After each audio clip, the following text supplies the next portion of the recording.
Салам алейкум, жамаат. Туугандар, суроолор толуп кетти. Анан кийин бир видео обращение кылып туруп, баарына жооп берип коеюн дедим. Туугандар, Духскат боюнча Духскат центрга киреби деген, биякта Духскат, Односкат деген айырмаланбайт. Болгону грузоподъемность 650ден 950ге чейин болуш керек центрга кириш үчүн. Анан категория Б болуш керек. То есть С категория менен центрга кире албайсыңар, пропуск керек. Пропускту болсо каяктан аласыңар, кандай кыласыңар, полный мен эмесин видеонун алдында номерлерин тыштап кетем. Трекер алышыңар керек биринчи, GPS. Анан кийин пропуск аласыңар. Ошолордун номерлерин коюп кетем.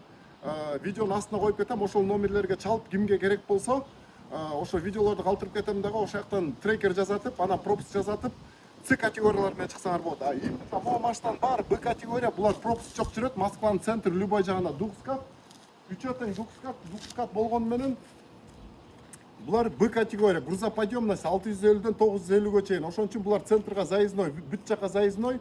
Москва, Московская областьта жүргөнгө эчтеке документ кереги жок. Анткени булар Б категория. Салам алейкум.